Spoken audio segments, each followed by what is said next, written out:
प्रेम से मिठाई खाते हैं, खूब हर हर महादेव की जयकार लगाते हैं। भांति अनेक भई ज्वलार, अनेक प्रकार की मिठाइयां व्यंजन बने और यहाँ पर भगवान भोलेनाथ ने एक लीला की। जब वर वधू का विवाह होता है तो एक साथ भोजन कराया जाता है। तो ये लीला कहाँ से प्रारंभ हुई? भगवान भोलेनाथ के लिए जब भोजन परोसा गया और मैया पार्वती को बुलाया नहीं गया, तो भगवान भोलेनाथ ने ऐसी लीला की कि भंडारे में जितना भोजन था भगवान भोलेनाथ एक सांस में सब समाप्त कर देते हैं। भंडारी भोजन लेने पहुंचे तो देखा तो सब खाली। मैया पार्वती को सूचना मिली कि भंडार खाली हो गया। मैया पार्वती समझ गई। मैया पार्वती भगवान भोलेनाथ के सामने सूक्ष्म रूप से प्रकट हुई और बोली, प्रभु क्या पहली बार में ही ये सब करोगे? अरे लाज बचाने का काम है कि कार्य बिगाड़ने का? भगवान भोलेनाथ बोले कि तुम हमारे साथ भोजन करने क्यों नहीं आई हो? तब मैया पार्वती ने कहा, मैं अवश्य आती हूँ, आप ये लीला छोड़िए। भगवान भोलेनाथ ने इस लीला को विश्राम दिया और सखियां मैया पार्वती को लेकर पहुंचती हैं। भगवान भोलेनाथ के साथ बैठकर भोजन कराते हैं। तभी से ये लीला प्रारंभ होती है।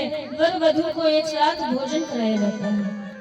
बोले शंकर भगवान की। आज भोजन पंक्ति होने के बाद जो विवाह के कार्य होते हैं वो सारे कार्य संपन्न होते हैं। इसके बाद मैया पार्वती की विदाई का समय आता है। आज मैया मैना माँ पार्वती को सुंदर शिक्षा देती हैं। करहु सदा शंकर पद पूजा, नारी धर्म पति देव न दूजा। हे बेटी, तुम्हारा कार्य है, भगवान भोलेनाथ आपके पति देव हैं, इनके चरणों में तुम्हें नतमस्तक रहना है, इनकी आज्ञा का तुम्हें पालन करना है। जो भी ये कार्य कहे उसे करना है, इनकी आज्ञा का सदैव पालन करना है।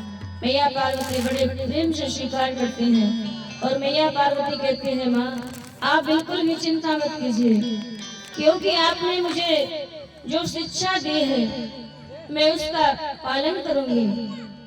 और हर एक माँ का कर्तव्य होता है, जब उसकी बेटी सुयोग हो जाए, बड़ी हो जाए, सीखने के योग्य हो जाए, तो अच्छे अच्छे संस्कार देने चाहिए, अच्छी शिक्षा देनी चाहिए। क्योंकि बेटा तो एक कुल को तारता है और बेटियां पता है कितने कुल को तारती हैं? कितने? 2। और हम तो कहते हैं 3 कुलों को तारती है। सबने सुना है 2 कुलों को तारती है, पर हमने जो खोज किया है वो 3 कुल है। पहला कुल, जिस घर में बेटी का जन्म होता है उस घर में बेटी उस घर को सजाती है, उस घर को बेटी सजाती है, सुंदर बनाती है।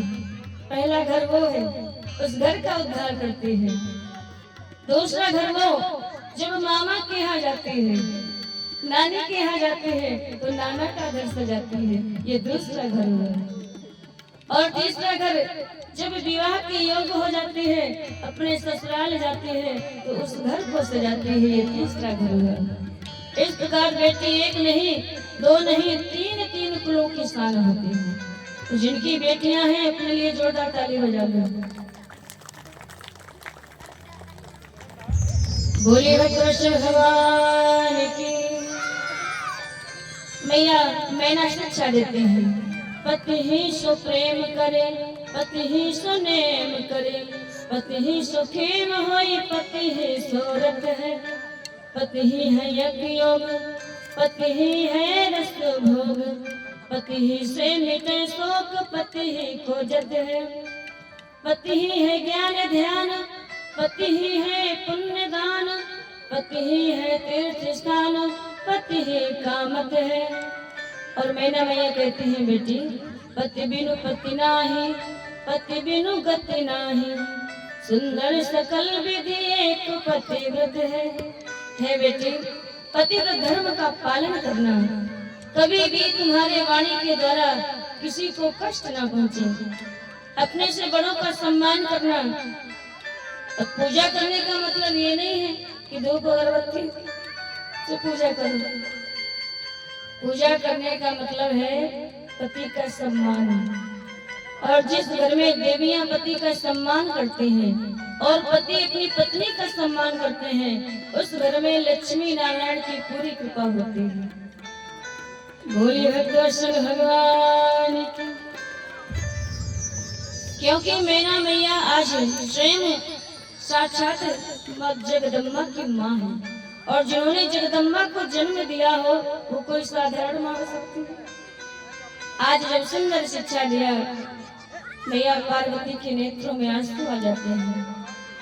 मैया पार्वती रोने लगते हैं और कहते हैं, माँ अगर माँ हो तो आपकी जैसी हो, क्योंकि संसार में सबका दर्जा ले सकता है कोई, पर माँ का दर्जा कोई नहीं ले सकता है।